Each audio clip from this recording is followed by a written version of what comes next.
Begin. Today, we'll start chapter 17. And I think we'll get through 17.1 and 17.2. Human Ecology Forum today at 4:10 in here. It's Laura Winslow. She's an alumna of COA, maybe from 2002, 2003, is working on sustainability, I think, in the nonprofit or small business sector in Maine. Tomorrow is the second candidate for the food systems position. She'll be giving a talk, same as last week, at 4:10. I think it's here, but it might be Gates. I'm not sure. Probably in this room. And then a pizza dinner for students only immediately following that. Homework help, I just emailed that out. So Wednesday, 3 to 4 before the food systems talk. Thursday, 9 to 10 and 3:30 to 4:30, and then Friday, 3:30 to 4:30. And as usual, if those times don't work, let us know. And Corey, do you have times this week? Yeah, I'm going to do 6:30 to 8 on Thursday. Okay, great. And then,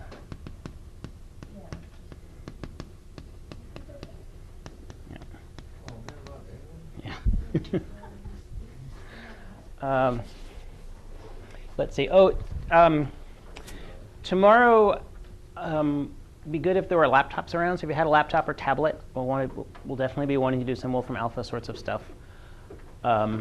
So if it's convenient and you can bring those, and you have machines that are allowed on our network. I don't know if you guys are still in exile, but hopefully we'll figure it out.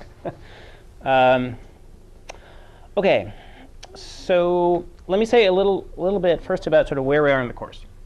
So we started with a couple of warm-up chapters on vectors and multivariable functions, and then we've done calculus of multivariable functions. So we had a chapter on derivatives for multivariable functions, and that led to the notion of the directional derivative and the gradient vector.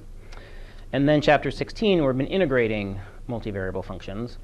So integrating functions over areas or volumes and setting those up as iterated integrals. So today, we're doing something sort of starting, in a sense, the second part of the course, where we're going to look at how to do calculus for vector-valued functions. So instead of a function like height or concentration, we're going to have, which are scalars, we're going to have functions where the output of a function is itself a vector. And so we're going to start today by learning about parameterizing curves in space and how to do derivatives on those. And then 17.3 is vector fields. And then the rest of the course will be all sorts of calculus on vector fields and curves through space. So I think the material will get conceptually more interesting. I mean, to some extent, what we've done so far, I don't want to say it seems like an obvious extension of one-dimensional calculus, but it's a very, like, it's sort of very natural, like, oh, well, you just integrate over a volume instead of a line, no big deal. I mean, it is a big deal because it can be a pain to do, and it's not always easy. But conceptually, maybe not so terrible. Here, we're going to be doing things that will feel a little bit newer. I think will be kind of funner. The results will be more surprising. And simultaneously, I think the calculational difficulty of what we're going to do is going to go down a little bit. Is that, Corey, does that seem like a fair comment? I think so. Okay. So a lukewarm endorsement of that statement from Corey, excuse me. All right, so we're going to start talking about vector-valued functions. So I'm going to say a few things to kind of get us started, and then we'll spend most of the day exploring. So we're going to talk about curves in space. So, sounds C-U-R-V, curves in space. And so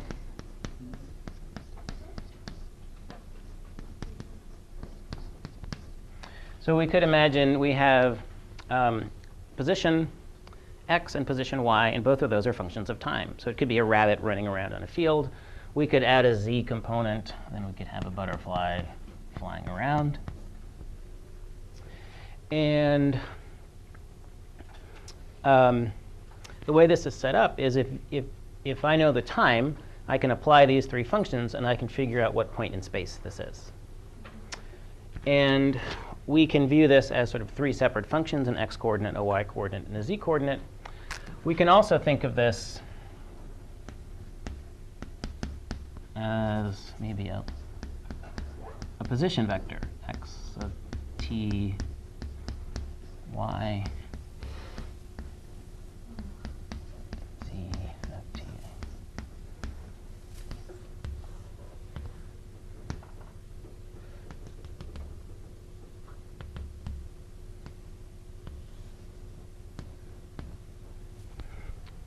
So at any point in time, this specifies a point in three-dimensional space.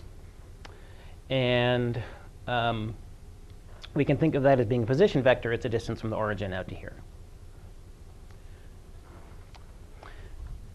So this we would call a vector-valued function. The input is a scalar, t. The output is a vector, 3 numbers.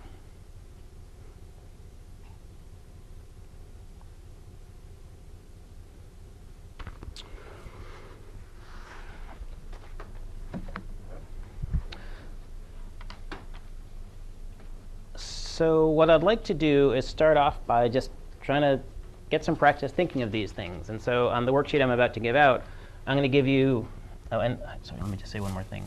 We could also write this as a vector like this, right? X of t, y of t, z of t. I think that's the notation that I use in the handout. And so I'll give you one of these vector-valued functions, and then t can go from, we could imagine t going from 0 to 100, 0 to 10, some reasonable values for t. And the question is, what does this shape look like? Curve through space. Yep. Is x of t, like, and respectively the rest of them, is that suggested to be the same thing as the f of t and like respective functions there? Or is Yep. Yep. Yeah, so these are all just different ways of sort of writing the same idea. Yep. So we've got a, I picture a little fly or an insect moving around a room. At every time t, it has some x, y, and z. And this is a function that gives it to us. So so let's give these a try. And then, as you might have guessed, I'm going to use technology to help us plot these things after you guys ponder what they might look like. So let's let's see what we can do. Is that good? We want it? Okay. We might want it darker still. Well, let's see. Yes, darker still? Darker still. Okay.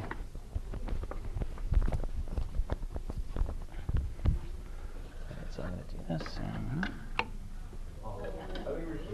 That's it, yeah. Okay. All right, so the command, should I make this larger? Can you guys read this in the back? Yeah. Okay. You guys are amazing. Okay, so so the command is parametric plot 3D, and then you give it the x, y, z in square brackets and give it a range for t. Before we have Wolfram Alpha do this, well, actually, let's start with the previous one. 4 minus 2, 5, that's just a point in space. So that's resoundingly boring. This is just a line that moves in the x direction. So it's at minus 2y plus 5z, and then it moves in the positive x direction 4 units for every one-time unit. So this is spectacularly not exciting.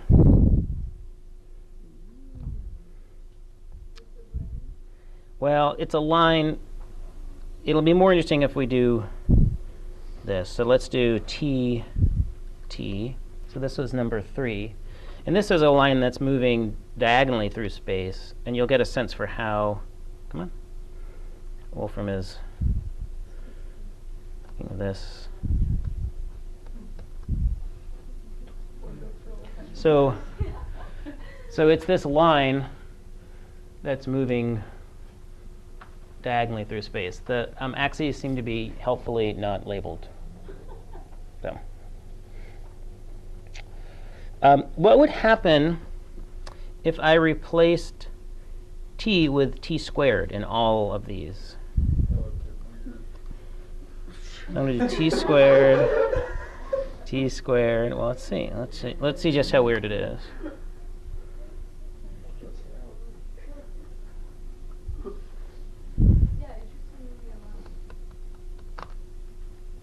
Still, yeah, still a line, yeah. So you're moving faster, but this still says that you, for every unit, you go 4 times as much in the x direction, -2 in the y direction, 5 in the z direction. So this would change the speed. This says you're going along that line faster and faster, but the curve you trace through space remains straight. Then yes. Yeah, let's try that.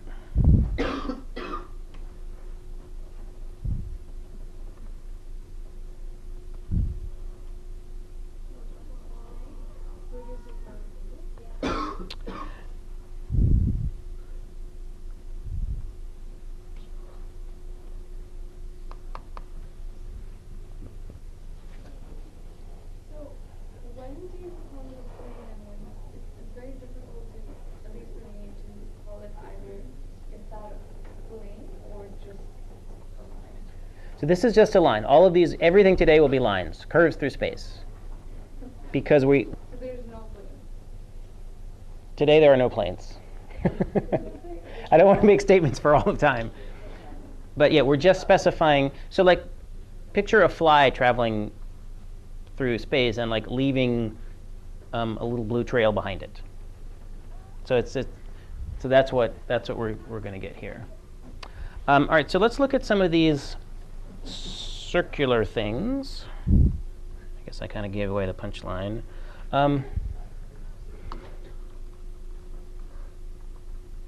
Is it cosine t sine t? Is that what I did?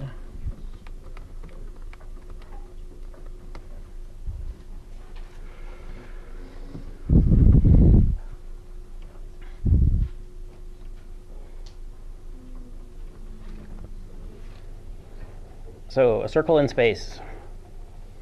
So in the xy plane, what would happen? What if I replace t with 2t?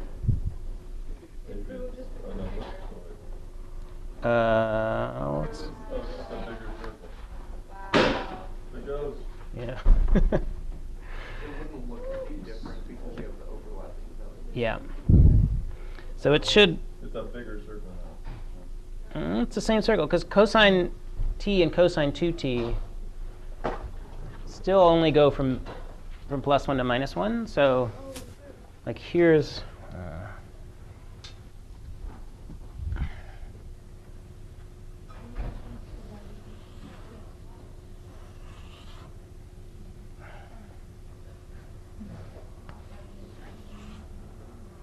So this is not a great drawing. It's not wiggling any faster. It's not wiggling any higher or lower. It's just wiggling faster. And so in this case, you would be your speed would be a lot faster. In fact, maybe twice as fast. Right? This orange curve is wiggling twice as fast as the white one, but the actual path in space you trace out is the same as before. And similarly, if we put 20, for number 6, if I replace 2 with 20, now you're going really fast around a circle, but it's still a circle. Let's see. Let's try putting a 2 in front of the cosine and see what that does. Again, the excitement builds.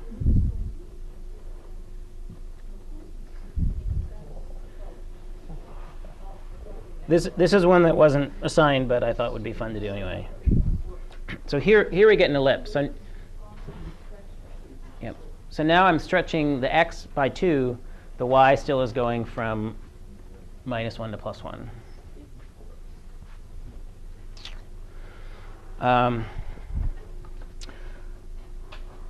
All right, shall we do number 7? All right, things are starting to get exciting. I'm going to.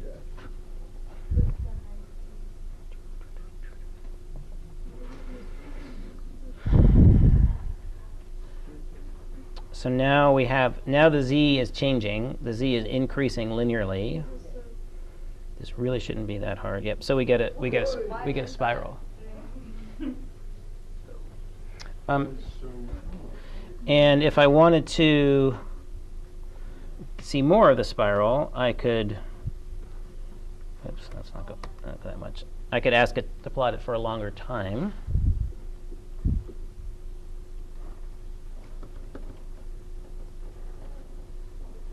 Yeah, it still looks the same.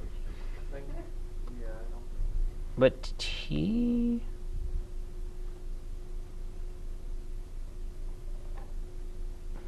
I think it's not actually.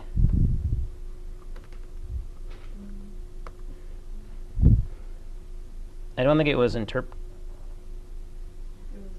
was ignoring me. Yeah, is what it was doing. I understand the formatting that part of your question, so I understand.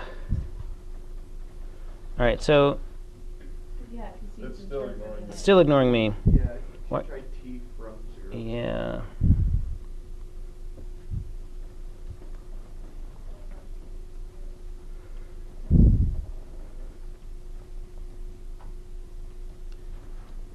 There we. Try parametric. Parametric plot.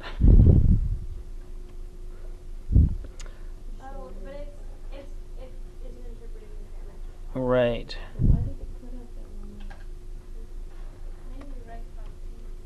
What if t equals to, what about?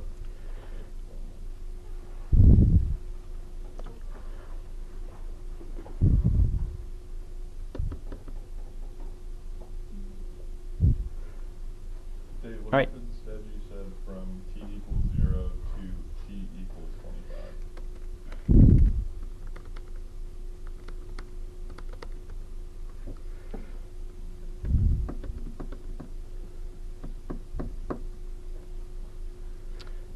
It's really thinking hard now. No. Oh, Wow. Where's the math nerd? Okay. All right. Well. Do you know you That's pull an from all just, that? yeah, just, yeah. I know it can do this because I've done this before, and in fact, I did this yesterday. That's the really annoying thing. So let me keep going with these for a little bit. No, do you know if it uses radians or people? Like, Yes, not that it I matters. think it should. All right. So if I just put,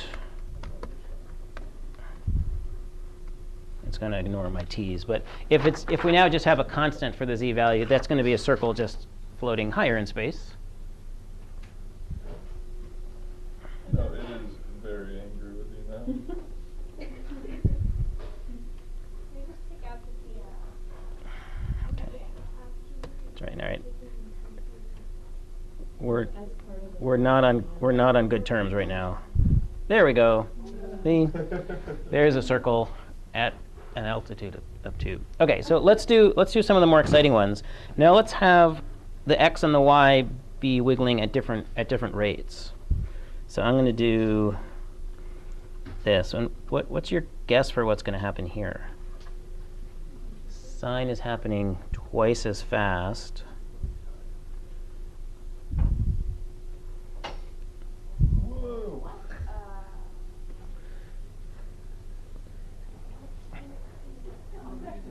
So, yeah. So x does 1 oscillation, while y does 2 oscillations, because y is oscillating twice as fast as this.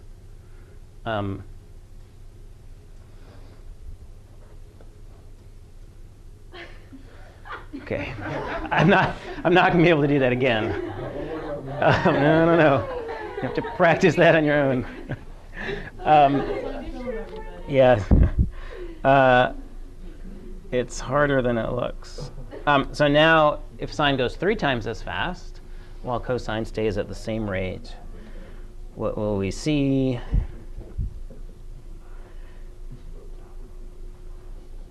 Again, the excitement grows. Yep. So it does 1 cycle back in this direction while it does 1, 2, 3 in this direction. And so that's what this traces out. So wait, can you show the other? I can see the 3. Yep, so x goes from here back to here, while y goes up, down, up, down, up. Yep.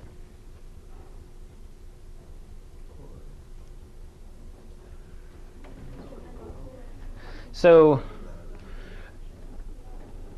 Etch-a-Sketches, I don't know if those are a thing in your world anymore. Maybe you have like apps for Etch-a-Sketches, but you could imagine it's a weird American thing. I don't know. Google it after class. I don't know how to describe it. So you can imagine, right? If you turn the knobs at the same rate, you make something circular. But if you turn one knob as twice as fast as the other, you would get, or 3 times as fast as the other, you would get this. We need to make a programmable Yeah. that would Yeah. have the rate. Yeah, yeah. All right, let's see. So now let's try. All right, I'm going to do that. I guess we'll keep it at 2.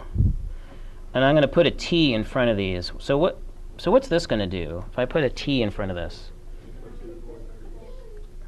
Yeah, so now the radius, excuse me, the amplitude of these things.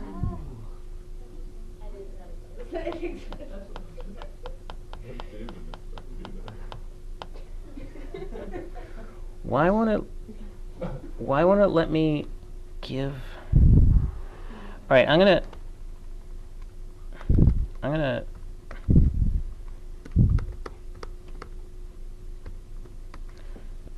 maybe it doesn't like t values in 3 dimensions.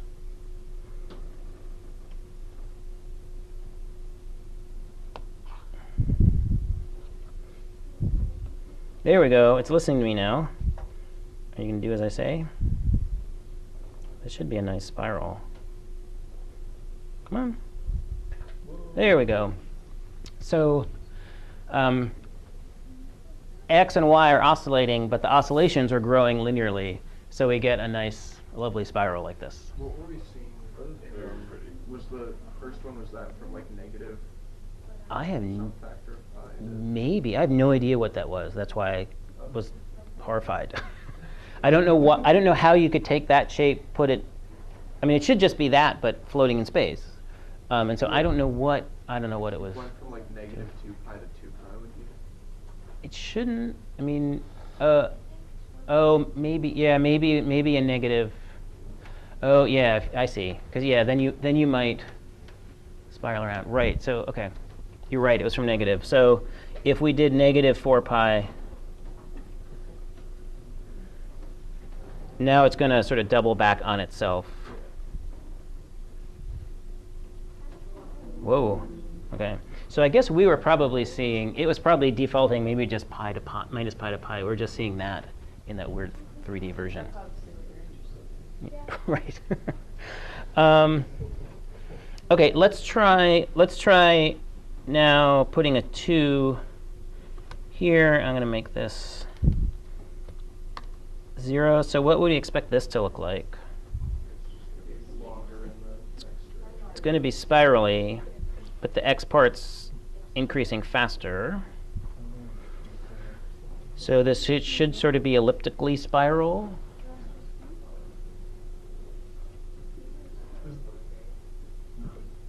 This really isn't that hard a thing to ask it to do. It will charge you. Do you have Wolfram Alpha Pro? No, because I don't like Steve Wolfram. Oh, you don't like what? I mean, Wolfram is this guy, Stephen Wolfram, and I don't like him. You just like it. Oh, it's good. So this is a little disappointing because it adjusted the scales to make it look square when it's actually not, right? So this is minus 10 to 10, and this is like 5 to 5. So it should indeed be, if this was on a 1-to-1 plot, it would indeed be stretched out in this direction. All right, so now I'm going to relinquish control. I guess I have to go back to parametric plot 3D, which won't accept time things. And now let's look at some loops in space. So cosine, sine, cosine. Sine. So this is now number 13. Any guess what this is going to look like?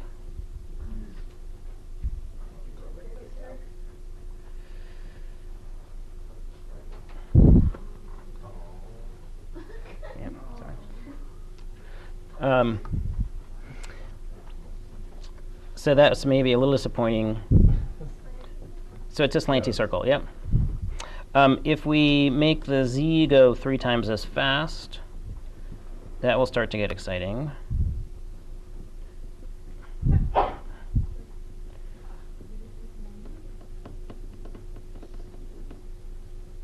Whoa.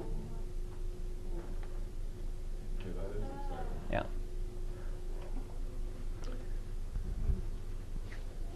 So it does, it's basically, it's making a circle, but then we're getting 3 oscillations in the z direction while it's circling around.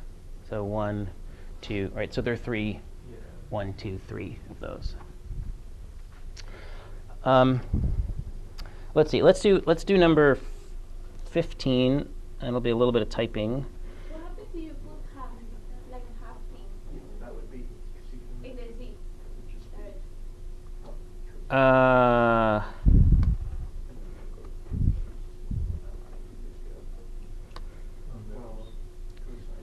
So that would slow down the z oscillation. So it wouldn't get a fall. So it wouldn't. It would have to go around twice before it repeats. There we go. Yeah. So it does. It has to go 1 x oscillation. Now it's at its max, and then it goes all the way down another x oscillation that's at its min, and then it cycles back to itself. Yep. Is the so Yeah.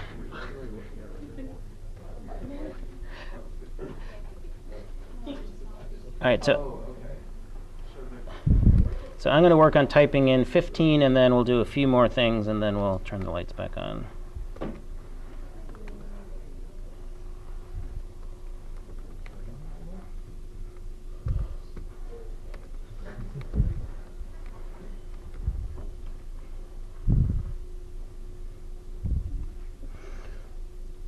So I actually haven't done this one this year, so I forget what this looks like. And at least to me, it's not obvious. Okay. So you can, this can be a really fancy mathematical way to make scribbles, I guess. So you might then wonder, what if there was some shape and you wanted to, make a particular shape using this type of parameterized curve? Could you do drawing this way? And so under the category of, my goodness, some people need better hobbies. So this is like sort of like part of Wolfram Alpha, as I was like reminding myself how to do this. So like here's a function, x of t is all this crazy stuff. So like somebody figured this out, and that's what it looks like. So it's really, really alarming that somebody. I mean, wait, how do they make floating lines? I think they just. You restrict the boundary of like the. I think I'm guessing that like. That this is actually like some sort of a curve. I mean these separate. I have no idea. I saw this and I was alarmed, and I like didn't. And I sort of like wanted to look away. Cross section of a three-dimensional. Yeah. Because then you can have like. Oh, I bet it's these theta functions, which I think are step functions. So a theta function goes, theta of x is 0 if x is less than 0 and 1. So I think they put in some theta step functions. So there are a whole bunch of these, and it's alarming, I think. I mean, I sort of admire whoever You had can the do it, time to but do this. You can take the cube root of them, and it just like, I've like used these before. If like you can plug in cube root of, I don't know what this one is called, like function. Yep. And it'll just like enlarge the middle of it and create fascinating images. Yeah. So hours of fun could be had with this. Yeah, there was I think a Simpsons character was the one I found yesterday, and anyway, yeah.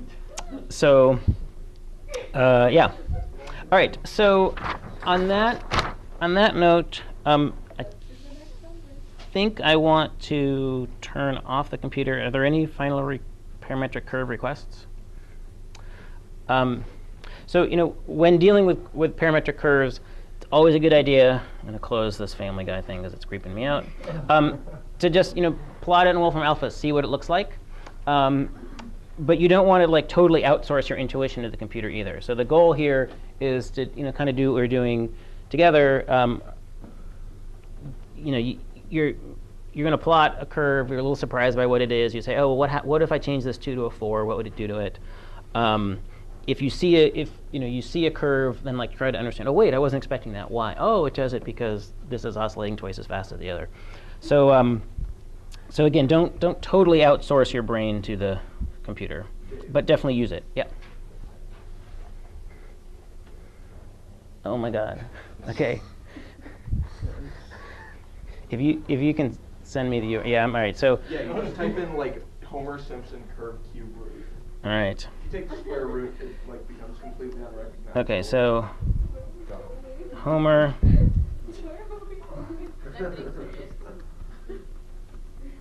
Okay.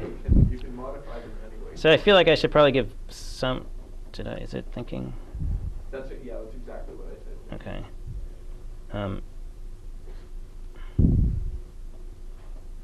It needs. Oh yeah, it needs a little. There we go. Okay, so I feel like I should give some sort of trigger warning here. God. So there, yeah. So there it is, uncube rooted. That's a parametric curve from. Yeah, there it is. And again, I mean, so far as I know, somebody figured this out by hand. I don't think there's an, you could tell a computer, hey, make this. Anyway, so take a look at that. You won't be able to unsee it. And geez, that's sort of kind of tough to. It's going to be a little tough to follow this up, but all right.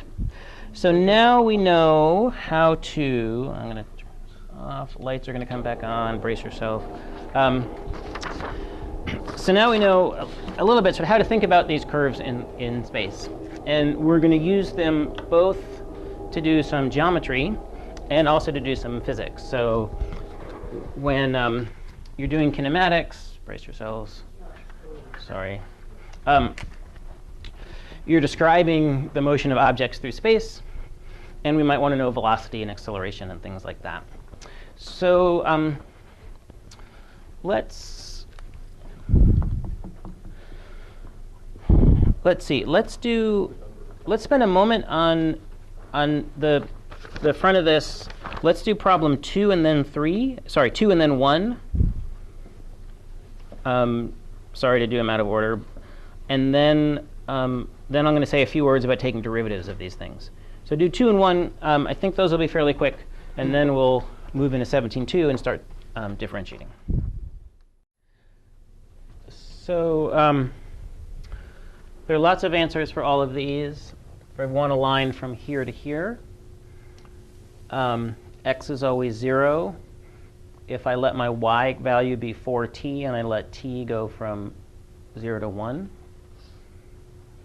that would get me there. I could also,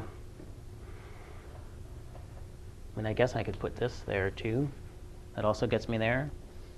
We just want to trace out the line. There are lots of ways of parameterizing it. We could also do this.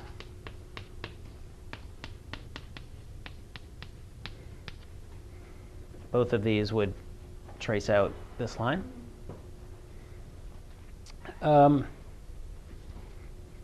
So here, this one, now I'm giving you a point that's not the origin and a direction that's not so simple, but no big deal. It's the same idea. we can imagine starting here. And then for every unit in time, we want to be parallel. We want to be moving in this direction. So for every unit in time, we're going to go 2 in the x, 3 in the y, 4 in the z. And then if you wanted to trace the entire, an infinite line, you would let t go from negative infinity to plus infinity. Or if you wanted this to be a line segment, you could start it and end it at a particular place. OK. So thus far, we've been doing basically pure geometry in that we're just interested in the path that these curves trace in space. We just want to describe, is it a circle, is it a helix, is it a spiral? Now we're going to think about these in a more physicsy way. We're going to make it clear that this parameter is time, and we're going to think about velocity and acceleration of this. So let me say just a little bit about that, and then I think we'll have time to work through the last 2 problems. So I guess I'll do that here. I'll do it over here. OK.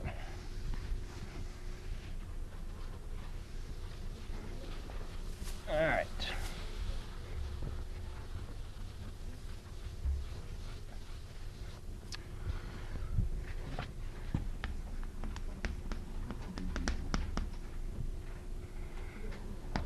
All right, so velocity is going to be change in position over a little time interval.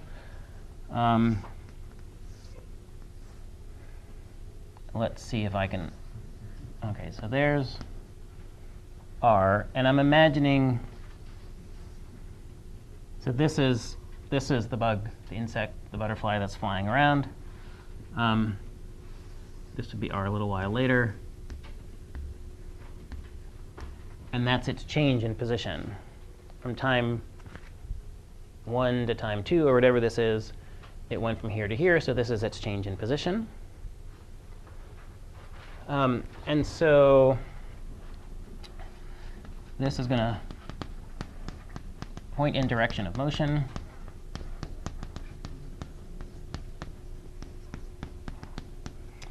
And magnitude of v is going to be the speed.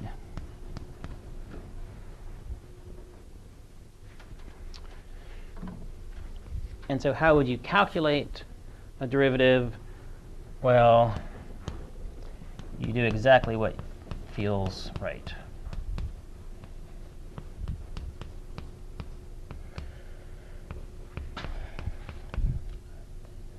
JK.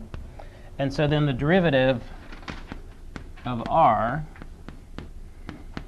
which is called the velocity, you just take the x derivative, how fast are you changing in the x direction, and the y derivative, and the z derivative, and you get the velocity vector.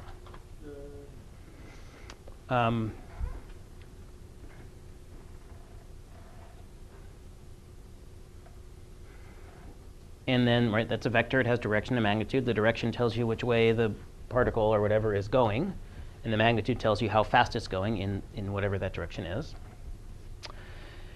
And You're assuming that delta r is so small that it's a straight line? yes, yeah. Yeah, so this is in the limit that delta t goes to 0, blah, blah, blah, blah, blah, yeah. And then we could also talk of the acceleration. Let's do that.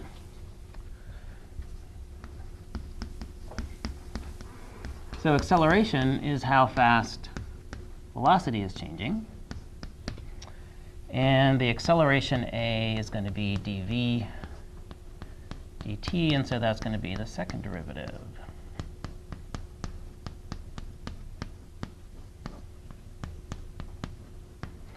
J plus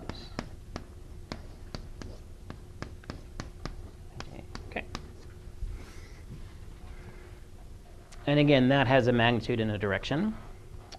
Often in physics, right, so F, force equals mass times acceleration. So if you know the acceleration, you can figure out the force that's acting on an object. So let's do problems 1 and 2 on the other side of the sheet. And let's start with problem 2 and then do problem 1. Sorry, everything's out of order today, but you know, it's 50 degrees in February. What do you expect? So yeah, so let's start with problem 2. OK, so let's talk about this rabbit that turns into a bird while going in a circle. Why not? So here is circular motion, and it's going to have a radius of 3. And so we're moving this way. And then to get the velocity, I just take the derivative of each component with respect to time. And doing so, I ended up with this. And then this tells me the velocity at any time t. And I'm interested in time 0 and time pi over 2. So if I plug in there, remembering that sine of 0 is 0 and so on, I end up with 0, 6 and minus 6, 0. 0 minus 6. Because you have 2 times pi over half, which is 5.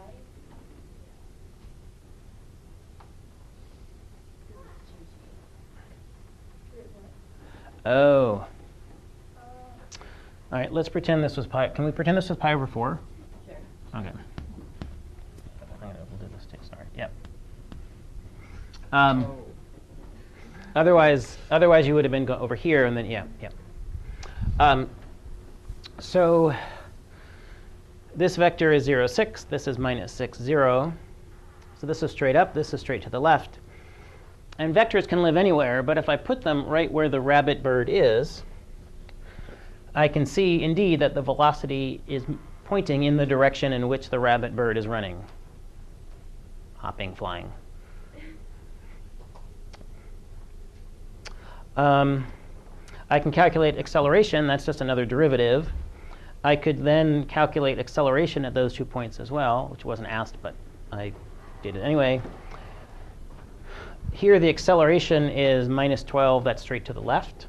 Again, acceleration, the vectors can live anywhere, but if I put them right here at the rabbit bird, I see that the acceleration is pointing inward. So this is a result you might have recalled from physics, depending on the physics you've taken before. When you have uniform circular motion, the acceleration vector is always pointing directly towards the center.